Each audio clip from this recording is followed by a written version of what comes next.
Hello and welcome. Hi, I'm Rituparna and I have the privilege to host this session on unmasking the hidden pandemic, overwork, emotional and mental toll. With me are two seasoned professionals, Ms. Anuradha Das and Ms. Vaishali Nambiar, whom I will introduce in a bit. Let me start by sharing some news headlines of a time that we will always remember. India logs 145,384 new COVID-19 cases, highest ever daily spike with active cases crossing 10 lakh reported in the Times of India on the 10th of April 2021. India becomes the first country in the world to report over 4 lakh new cases on April 30th, 2021, reported The Hindu. Hapless families run from pillar to post as oxygen shortage hits NCR, reported on April 27th by India Today. And I can go on. We had witnessed the first wave a year ago. However, this time around, the issues were magnified. As a result of the pandemic, there were a lot of direct and indirect consequences on the way we led our lives, businesses, and our careers. Today's topic aims to uncover some of these issues that impacted us and our people. At this point, I would like to introduce our panelists. I will start with Ms. Anuradha. Anuradha is head of HR, Engineering and Research Center at Tata Motors Limited. She's been working with Tata's for the last 16 years. She was head of HR at TAL and then plant HR head at PVU at Sanand and Pune plant that included Jaguar and Land Rover operations at India. She describes herself as a change initiator and a storyteller. Anuradha is a graduate from the Calcutta University and a postgraduate in International Business and Human Resource Management from Symbiosis and XLRI. She has over 25 years of experience in various companies, predominantly in the field of manufacturing.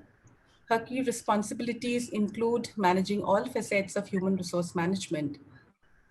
She has been an active member of Vikas Charitable Trust under Kirloskars, working towards education of upgradation and other social causes in the villages of Satara and Sangli district. She's now part of the corporate sustainability team of Tata Motors and spearheads, along with the CSR team, the community development work in and around Pune location.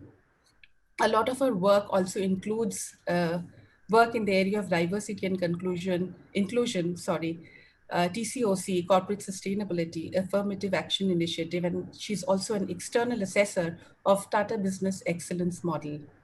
She's an avid sports enthusiast and has represented her school for Kho-Kho and athletics. Welcome, Anuradha. Vaishali Nambiar, who's with us, is Senior Vice President at CitiusTech. Vaishali has over 20 years of experience in executing a variety of large enterprise development projects in roles ranging from project and program management to planning and account management to business leadership in domains like manufacturing, HRMS, and healthcare. She has spent over 14 years at CitiusTech and currently heads the medtech market and is responsible for building strong global multicultural teams, spearheading key IT initiatives, and developing business and IT strategies by improving business processes. Vaishali has a strong experience in healthcare enterprise SDLC, especially on EHRs, claim management system, wellness management, interoperability, and is a certified HL7 2.5 control specialist. She's a bachelor's in electronics engineering from Bombay University. She enjoys traveling, trying out adventure sports, listening to music, and reading. A warm welcome to Anuradha and Vaishali, and we look forward to hearing their insights related to the topic for today. Let's start the conversation now, and I will start with Anuradha. Anuradha, as our people got confined at homes because of the pandemic, what were the realities that emerged and the challenges that they had to face? Hi, Rituparna, and hello, everyone. It came very suddenly during 2020, March 23. I remember there was an announcement and we had to shut down, and people were confined to home. We were thinking it would be 15 days, it would be 30 days, it would be maximum another month, but it went along. So initial reaction was safety, well-being of self and family, And people also somewhat liked working from home. New tools were introduced. However, during the second phase, it brought in a lot of havoc. It touched each one of us in many ways. Uh, in terms of crisis, you already share certain statistics as to how people went around post pillar for oxygen, hospital beds.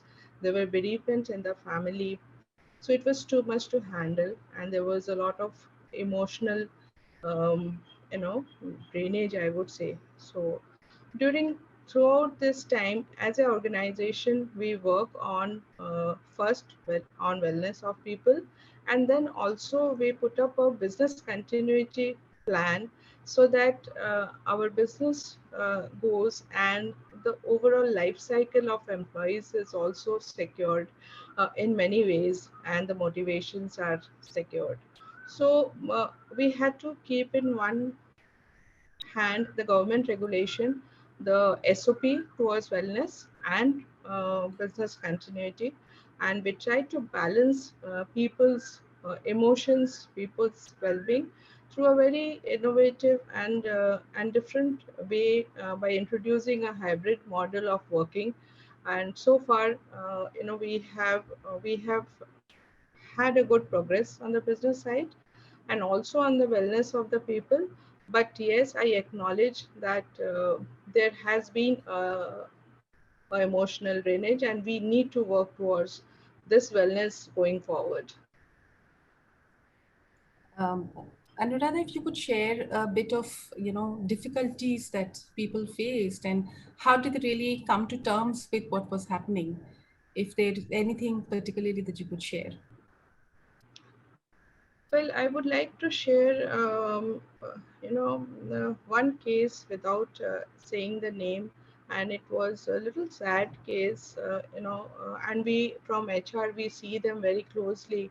So, people got infected, and the entire family at some cases got infected, and one. I have been knowing employees so closely, so we know their emotional strengths, we know their personality, as how aggressive they are at work. But when this disease strikes, it kind of disbalances everything. There's a fear, there's a social stigma, and there is crisis of injections, medicine, hospital bed, financial trauma. Altogether, one case which actually touched me is, you know, uh, the person lost hope when he got infected, and I started thinking that I may not go back home when he was hospitalized. And, at some point of time, he was not even believing the doctor. He was in total confusion. And there was a lot of chaos within himself and with the family, and we had to settle him down. The oxygen level also plays a havoc. So this case actually ringed a bell, that we need to prepare ourselves to handle such kind of situations, so that our emotional strength makes us a survivor or a fighter during this time. And we started a series of program on mental wellness, and this was one changing time which I myself have gone through, and that's why I shared this story with you. Thanks, Anuradha, for that. And over to Vaishali. Vaishali, if you could also share about how it hit you and your people at work and of course at home, and how did you emerge to be, better and stronger. So maybe that entire journey of having to face it and then having to, think what should we do next, that journey, if you can also share. Sure. Sure. So, hello everyone, and thank you, Ritu, for having us here today. So as Anuradha said, right, it was a very sudden decision. For us, it hit us when HIMSS, which is an international conference held in the US every year, which is one of the largest healthcare IT um, conference that is held in the US every year. And that conference actually got cancelled for the first time since its inception in 50 years. So that is when we realized that there is something larger than we believe it is. And at that time, it had not yet come to India. It was February, and end of February, and by 15th March, we all got the news that things are going to be locked down. So very similar to what Anuradha said, we were. It was sudden. Uh, we are in the IT industry, so we are fortunate to have allowed to people to work from home.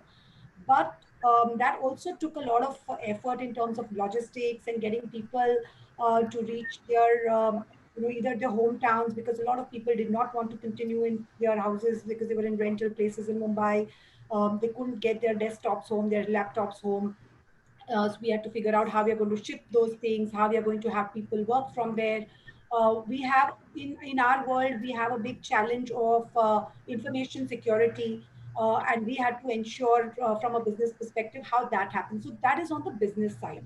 On the people side, of course, people all there was a lot of fear of the unknown, if I may call it. Nobody knew what is going to happen, how long it's going to last, what are the repercussions, what would be the support system. So those were the fears that people had. And as an organization, I think what we did very quickly is we set up an ERT team, an emergency response team.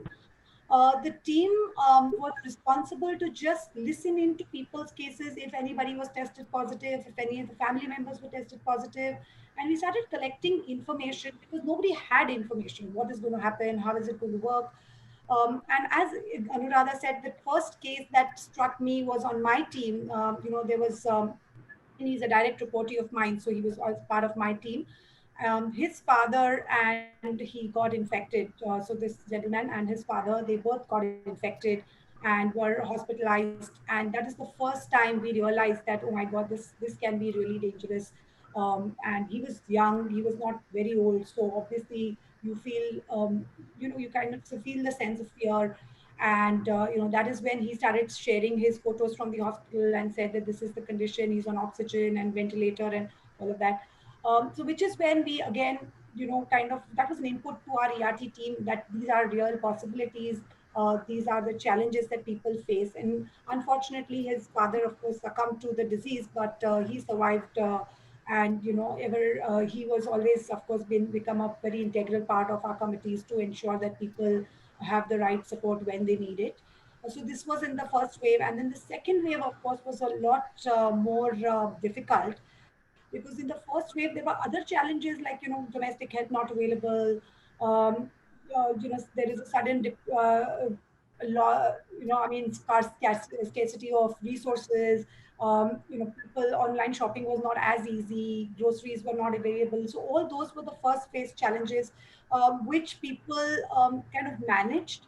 But the second phase turned out to be much worse because while everything else was in place, the number of cases just simply rose. And we saw people from our teams up close and personal going into a state of real fear because now family members were infected. The number of leaves that people had to take had to increase. People were worried that what could happen to their family members or to themselves. So that became really very disturbing. And we had, unfortunately, one team member from CitiusTech who did, succumb to the disease. So that was really very, very depressing for everyone. And that's when we again, kind of realized that this can happen to anyone. And the only way we can all work together is to support each other, to be there by people's side. We did small things like increasing the leaves. We gave people, comfort that if there is anything that we need to support them with, we will be there. We increased the insurance amount. We started even, putting some more medical bills because people couldn't even manage with the insurance amount. So those were certain things we did as an organization. And thankfully now things are better. But definitely, as you said, Ritu, we need to work on the next phase, if at all there is any, and I hope there isn't any. But it gives us a lot more perspective and the need to be more prepared for such eventualities. Sure. So what I hear from both of you was when the first wave came, of course, we were caught unawares. We had no idea of how it's going to be. So putting in place infrastructure, information, maybe an emergency resource team, response team, or even putting, work rules, so to say, you work from home, you work in this manner, let's meet in a certain way. So these were certain things that you put forth in the first wave. The second wave was actually more critical, and I would say more devastating. And that's where my next part of the question comes in when I talk of unmasking the hidden pandemic, you know. So it had been a year and people were wanting to like go back to work, and then the second wave came in. And beyond the pandemic, which is the illness and the recovery, there was something which was lurking behind us, which was our minds, our resilience, our grit, just questioning whether we can really cover it up. So the mental and the emotional bit of it, that is what the hidden pandemic, according to me, was. That we had to look beyond the disease and see what was doing, what is it doing to us. So anything that you would like to share about unmasking that hidden pandemic, what kind of reassurance or what kind of support in terms of maybe even saying that I'm there with you, or if something happens to you. So I'm sure your organizations did as much as they could, but if there is anything that you can share on that front. Want me to start? Yes, yes. Yeah, so as I said, with the second wave, rightly brought in a lot many risk, and we are part of Tata's, so a little privileged and blessed, I would say. You have been knowing that our leadership have been very empathetic to any crisis the country or the world goes through. So the whole group came together, and we started putting up a special task force, not only at Tata Group level, but at Tata Motors all location, and mini task force at all locations. And then we started, working with the government, with the medical bodies, with many other institutes, so that the crisis of the first, uh, hospitalization or medication or even test, getting the RT-PCR test was also a crisis at that time, getting consultation. So our doctors did a tremendous job. I must salute them. We have a medical team in Tata Motors. We have a full-fledged hospital in Jamshedpur and good medical team at Pune and some other locations. So this medical fraternity came as a blessing to all of us. They connected with nationwide, infrastructure and supported. Coming to the mental well-being, we also recognize that yes, that would be another area where we need to prepare ourselves. So we partnered with an organization called One-to-One Help, and started giving orientation to people that you might go through certain different experience. Okay, it may be called as depression, but you may not recognize it. So we started talking about the symptoms, not only to them, we started talking to the family members also, so that we orient them, because in India, I would say, it is a little taboo to talk about mental health, and hence we don't even know what are the symptoms, what is going wrong with me.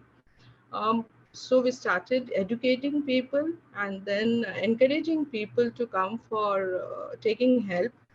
It may be counseling, and it is purely sponsored by the organization. And we thought that it is not enough only to go to the employee only, and hence we extended it to the families. And now we are driving it at all locations, because in the second wave, it's not only Maharashtra or some of the states, but it is spread in all areas of West Bengal, or say North. So each area, each sales office, each, even dealership, we are engaging with the partner, and our internal expertise we have psychologists and psychiatrists in our Jamshedpur hospital. So we're taking their help, first educating them and then encouraging them to take help. And we've put up a cross-locational team of passionate and enthusiastic people who have little, this subject needs a little bit of inclination. You have to do it not as a job, you have to do it as a care. So we handpick those people, and I'm leading this initiative for Tata Motors, this cross location team. We are creating videos, and these are all in-house videos we are creating by the young generation. The GETs are coming out. That even a smile brings a lot of happiness. How do we bring back that smile beneath the mask what we are wearing? So a nice video we are publishing. We are also have branded this initiative as joy of living, saying that there is joy in living, and here you need to connect, you need to share, you need to keep learning, you need to be aware and help each other. Okay, nobody is good alone. We have to come together and help each other, understand each other. That's a message which we are sending across and trying to handle this situation in this manner. Excellent. Wonderful. Vaishali, Yes. if So, you could also share. yeah, definitely. It's very similar to how Tata's, and of course, Tata's is definitely someone is an organization that everyone looks up to. Thankfully, we've also been, we are a much smaller organization than the Tatas. We are around 4,000 people in India and around 500 more in the US. But yes, we had different challenges in the sense that we had to also worry about our on-site employees. I'm sure Tata's had to have the same problem, of course. They have a lot of on-site employees as well. But we realized that even in the US, things were really, really bad, and our on-site employees also needed help. So again, both places we did similar things as what Anuradha said. We had a special task force who was very responsive, trying to just call up every single person who possibly reported any case in the family, just try to understand what we could do for them. If people were struggling with hospital beds, people were struggling with oxygen, we were trying to identify how we could reach it to them. We had certain WhatsApp groups created, where we were passing on a lot of information and ensuring that that information percolates so people have access to resources. We also tied up with certain hospitals so that medical facility was available. People had, remote online medical help where they needed it and where it was possible to give them that.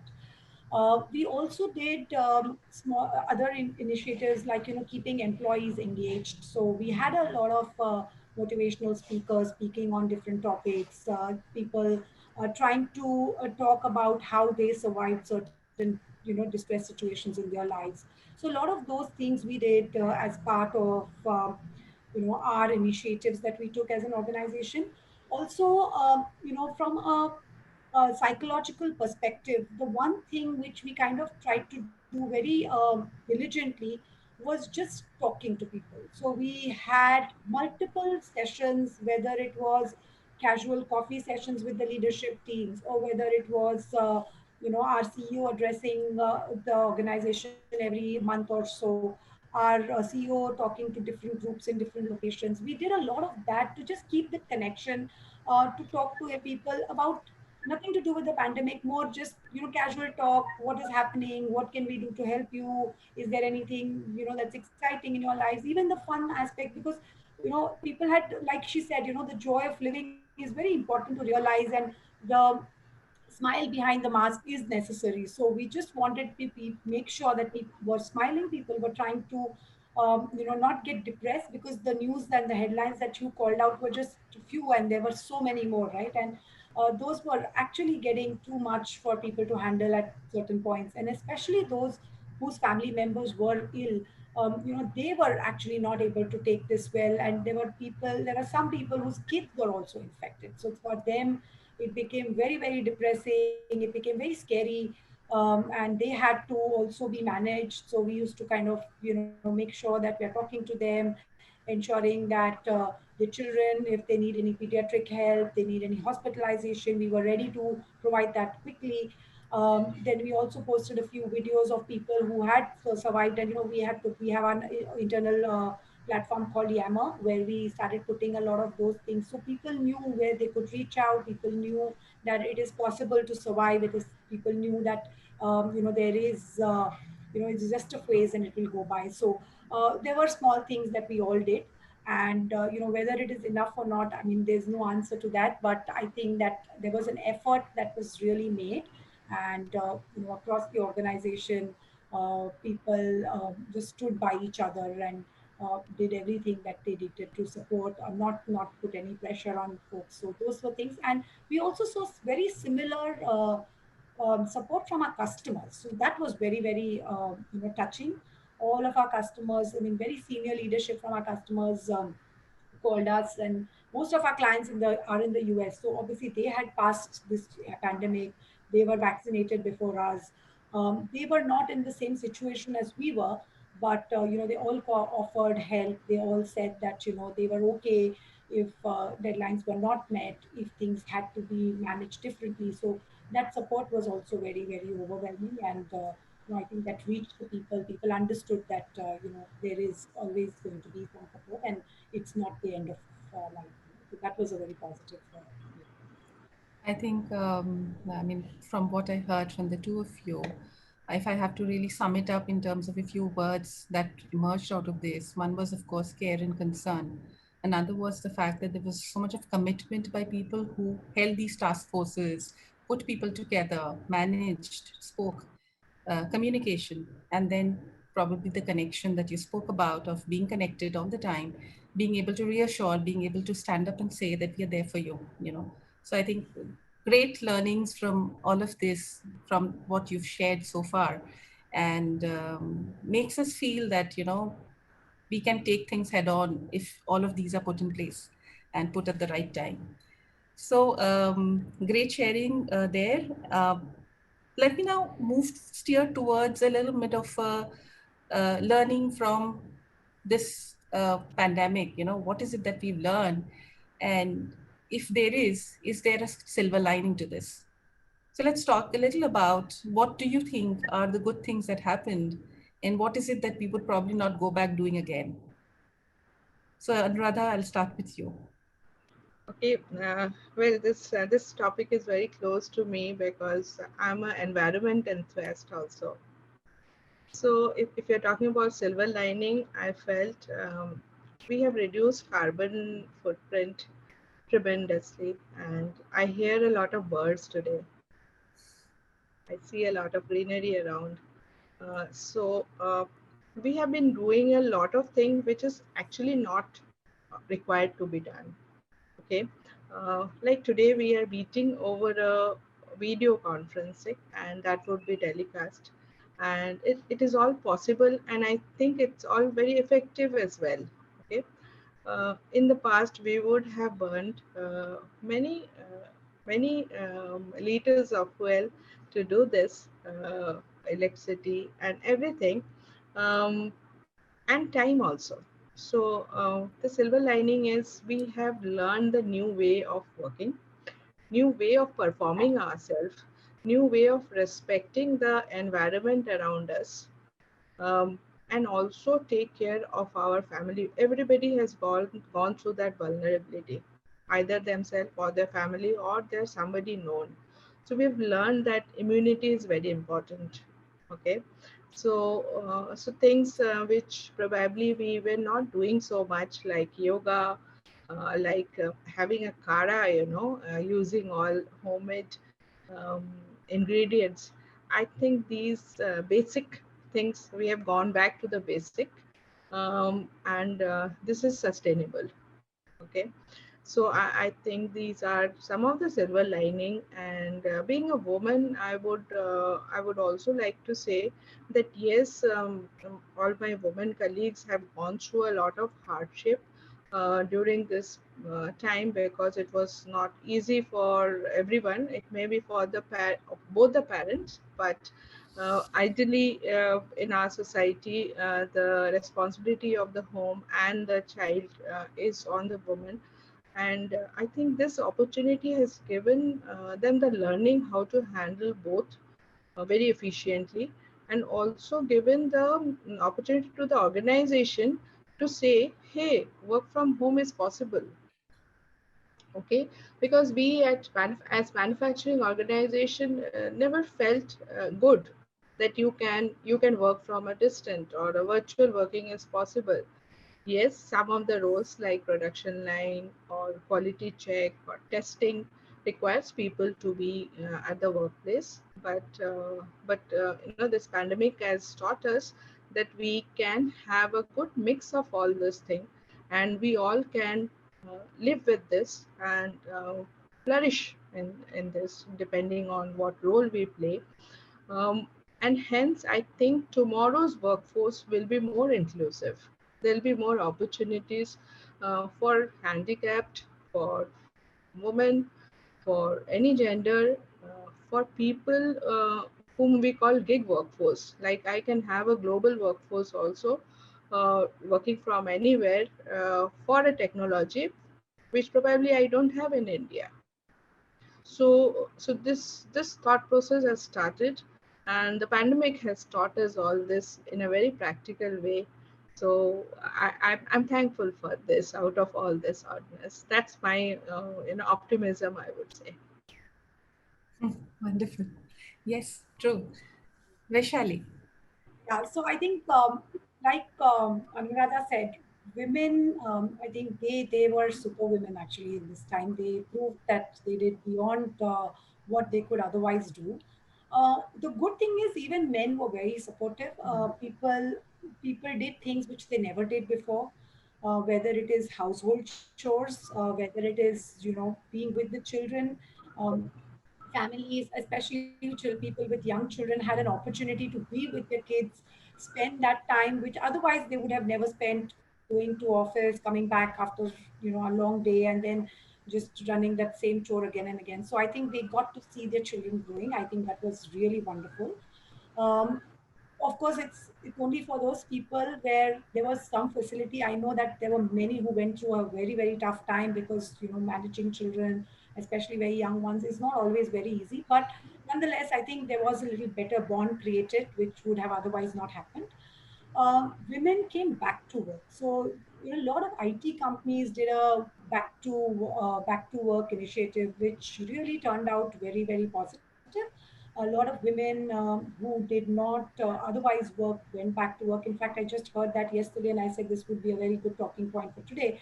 There's this colleague who just joined us, and we were just having an introduction round, and he was just saying that my wife had taken a long break because kids were growing up, but thanks to the work from home, she's back to work. So that was definitely a silver lining. People have opportunities. There were many industries which were very poorly hit, I mean, very badly hit rather.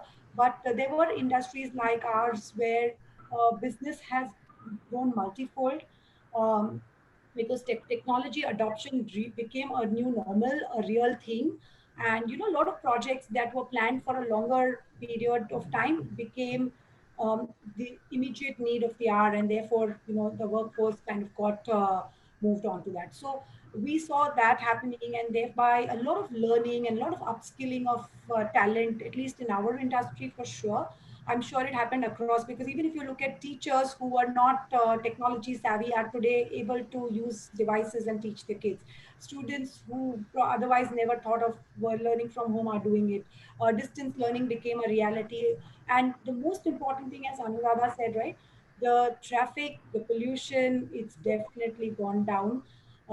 We have reduced carbon footprint. I mean, for a meeting where we would have easily jumped onto a plane and probably traveled even to the US, because there is an escalation or there is an important client meeting, all of that got managed without having to do all of that. And everybody learned it. I mean, everybody agreed, everybody managed it. And I think that became a very good thing for everybody. So and of course, people started cultivating certain hobbies, certain regime in their lives. People who never exercised started exercising. People who never did yoga started doing yoga.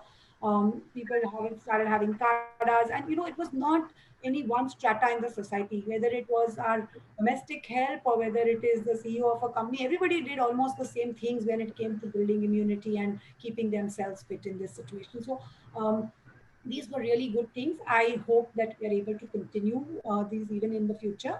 And I hope that we take these learnings and come up with better hybrid models to work. Like Anuradha said, we can do things to reduce the carbon footprint. So I think those would be some key takeaways for all of us. And then, of course, health is the most important thing. So that's something we will start caring for definitely in the future.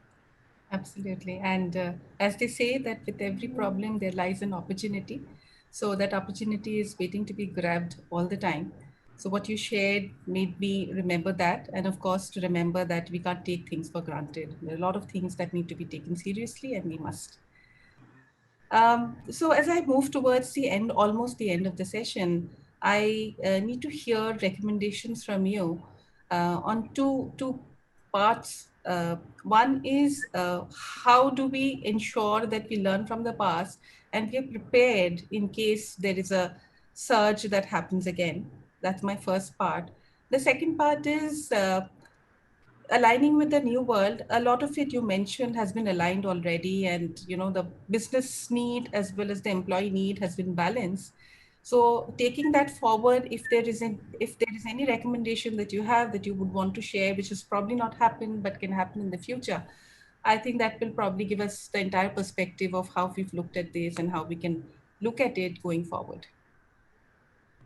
One is being prepared for the next, if in case, touch wood, God forbid, it should not happen. And if it does, then how do we continue to align and do better things than before? So over to Anuradha for it. Yeah, that's very important. So as an organization, I think we should abide by the WHO regulations and guideline, and we have a responsibility towards vaccinating all our people. And as an organization, as a group, we are not only vaccinating our employees, that is our priority. We're also doing it for the families and the community where we operate from. Okay, so this is a very big drive, and if I have to give certain data points at Pune, our vaccination centers is the highest numbers of vaccination per day what we give to people, and we are spreading it all across the globe, across India for sure. And first assurance is that we need to be protecting ourselves. Second is education. Epidemic is here to stay for some more time probably. Okay, that's what everybody is anticipating. So certain basic disciplines should continue, which should not become complacent, like social distance, masking, not organizing events as we used to do earlier. And certain basic disciplines need to be maintained, not only at workplace, in the personal space also. We are educating everyone, and then we are investing a lot on the well-being of the people to come back. We have looked at our many of our policies, in terms of special leave, um, death benefits, or many other aspects where certain worries of the employees can be taken off and they can come back to work with full throttle. Um, what does it mean? Like, what do you mean by well-being? It is about good feeling day after day after day. Okay, that's what we have to restore. The overall sustainable and happy life, that's our objective. And we are also valuing the mental capital. Okay, that's why we are partnered with one-to-one help, where we are promoting resilience, self-esteem, and cognitive capacity, which will bring them back, because we have a business to handle, isn't it? And overall emotional quotient and intelligence, which has to be restored, and we come back with a bang. And that's our business continuity plan, but well-being and wellness at the top. Excellent, Anuradha. Vaishali, if you could also share your thoughts. Sure. So again, as we hope, there shouldn't be another wave, but like Anuradha said, it's here to stay for a while. So the one thing that we want to continue to do is to ensure that more and more people get vaccinated. So as Anuradha said, even our organization is trying to have a lot of drives across locations and ensuring that more and more people, families, well, friends, we are allowed to get as many people as we want. We just have to register. So we're doing all of that, and that is something that becomes very important, because once people are vaccinated, at least the risk of mortality definitely reduces. So that is one sure thing. The other things we want to do is to ensure that people are not discontinuing certain good habits, exactly as Anuradha said. So whether our office spaces are going to be changed, we are going to have different ways of meeting up, we are going to have different work hours, because or work days for people. I mean, we know that work from home is a possibility, but it is also important that people start meeting each other at some point, or start coming to office for real discussions and things like that. But those will be restricted, those will be more organized. We will have a separation of space physically, so that social distancing is maintained. Masks, just a message, actually, honestly, I find it very, very sad that the minute the count reduces, people on streets are without masks, and it becomes scary. I mean, honestly, I know it's inconvenient, it's not the most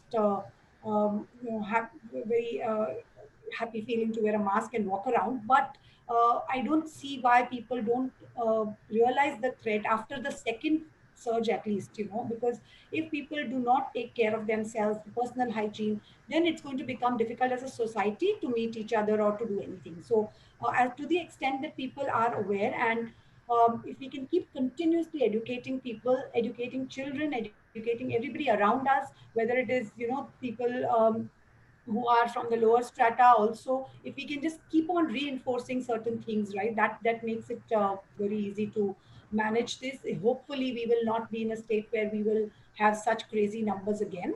So that is the hope we all have. And from a work perspective, again, we are hoping that if there is any challenge, business continuity won't really be an issue, because we've now figured out what to do, and our customers also know exactly how things are going to work. So that hopefully won't be a challenge, at least for the IT industry. But somewhere we want to get back to a good median, a good normal, which is a good hybrid of work from home and meet in person. So that would be the aim, and there would be obviously continued effort towards keeping people's wellness and happiness and the portions that are important for people to perform. And we'll continue our programs in the organization as well. Sure.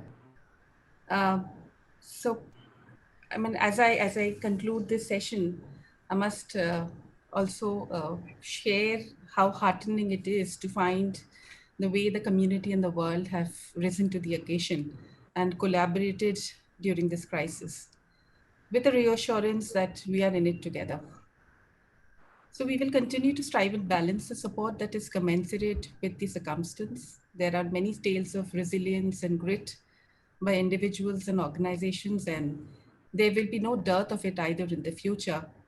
So I conclude with a quote from Demi Lovato: "No matter what you're going through, there will be a light at the end of the tunnel." With that, I end and I thank both Anuradha and Vaishali for being here, spending their time, sharing their thoughts and insights, and giving us that hope and that forward looking perspective on what are the kind of things we could do together and battle any kind of crisis and hardship that comes our way. Because, as I said, we are in it together. Thank you so much, Anuradha. Thank you, Vaishali. Thank Thank you you. and have a wonderful time. Thank you. Very nice meeting all of you. Same.